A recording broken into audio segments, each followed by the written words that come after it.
it's called a reading, but it's actually, I'm going to be doing more talking, telling stories, than actually reading. This is a book about the words we use for our bodies. And that means there's basically two kinds of words in it.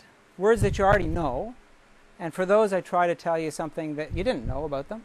And there's lots of things in here also that you may have been looking at in the mirror for years and you didn't even know they had a name. And those are in here as well.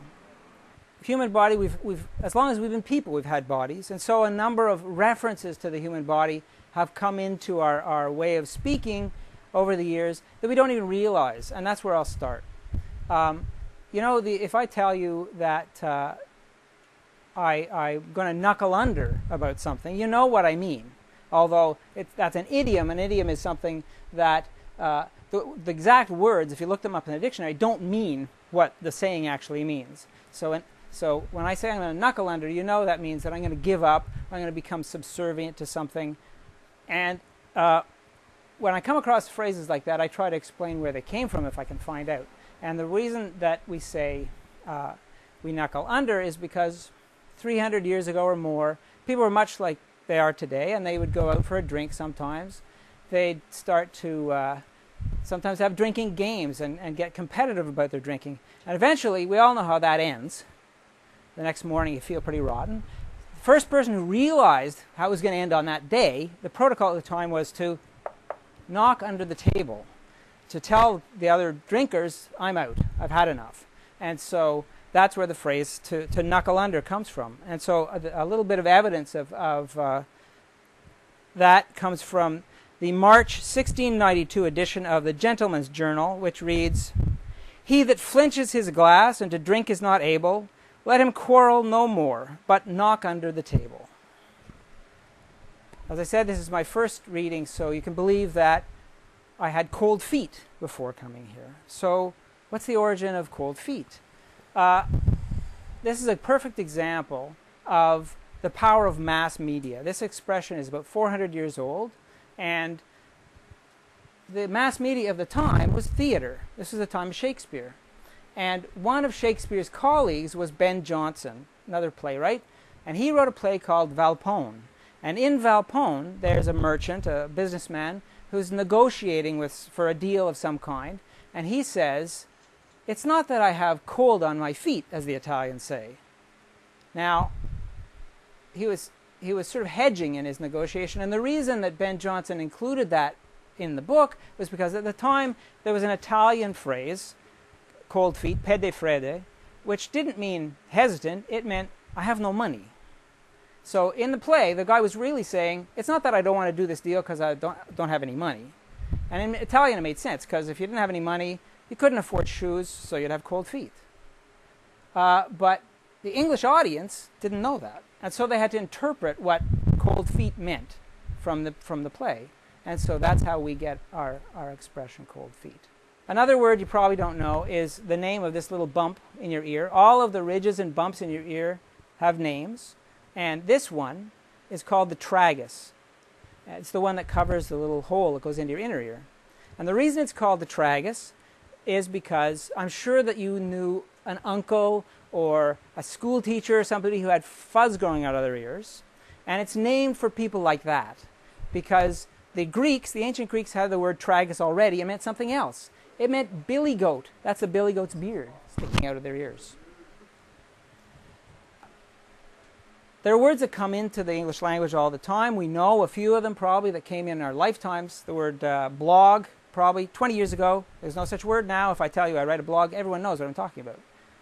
But what we don't think about is that words fall out of the language as well. And one of the words that fell out of the language years ago was the word thirl, T-H-I-R-L, and it means whole. It's related to the word through. And once you know that there was a word, thirl, it's easy to figure out why these are called nostrils. Nose holes, nose thurls, nostril. I want to talk about some of the amazing things. And the example I want to give you is your eye. Book launch is just happening now. I was a little tense, so I had some insomnia. I was up in the middle of the night. but I never fell down the stairs. I never bashed my head into the door frame because my eye is sensitive enough, even in very low light levels, to still be able to see. On the other hand, I love to go skiing. In the wintertime, I'm out cross-country skiing on the lake. It's a sunny day. There's obviously a lot more light, and I don't go blind because your eye has an amazing capacity to see light at a wide range of energy levels. How wide is that range? Well, it's 14 orders of magnitude. Now, that doesn't mean a lot to most people, but I have a background as an engineer, and so I can tell you that I can take that dimmest light that you can see something with and times it by 10 with 14 zeros after it and still be able to see. Now, that still is a little obscure, so in the book, the example I've given is I've made an analogy with a fax machine.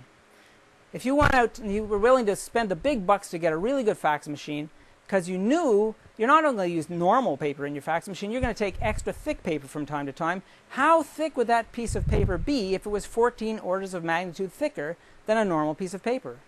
It would be more than 6 million miles thick. That's 25 times the distance to the moon. That's how amazing your eye is. As I said, this is a book about the words we use for our bodies, and so I necessarily need to talk about the words for our private parts. And sometimes those words are considered rude. Twat. The twat is the female genitalia. It means nothing else. Strange then that in 1841 the poet Robert Browning used twat in his poem Pippa Passes. He wrote this work during the reign of Victorian propriety, when things sexual were never discussed. Pippa Passes also includes the memorable line, "God's in his heaven, all's right with the world." It was Robert's wife, Elizabeth Barrett Browning, who wrote, "How do I love thee? Let me count the ways." Evidently, Mr. Browning was under the impression that a twat was something that nuns wore on their heads. And so he used it quite innocently, and he went to his grave in 1889 still unaware of his error. So here's the offending passage. "Then owls and bats, cowls and twats, monks and nuns in a cloister's moods, adjourned to the oak stump pantry." I don't know about you, but that makes me think twice about counting the ways. While I'm in the neighborhood, you should know that the word ass has been in the English language for more than 1,000 years. As long as there's been English, actually. For most of that time, it meant donkey. But there's another word that was been around just as long, arse, and you can see how people might get the two confused. And as a matter of fact, as people more and more started to use the word ass to mean our rear ends, people who really still wanted to express themselves talking about the animal felt embarrassed about using the word. And so they had to invent a new word, and that's donkey. Donkey is only 300 years old, and it came into use because people were using ass to mean our rear ends. And here's one that you probably don't know, or you might not know. Philtrum. Below the nose and above the mouth, there is a slight depression that starts below the septum of the nose and fits into the notch of our upper lip. This is the philtrum. The reason why we have one has to do with the way we develop in the womb. The structure of our nose and face begins in two halves and then comes together to fuse. The philtrum is essentially the part of the seam that still shows. The next time you kiss passionately, take a moment to appreciate the connection between the philtrum and love.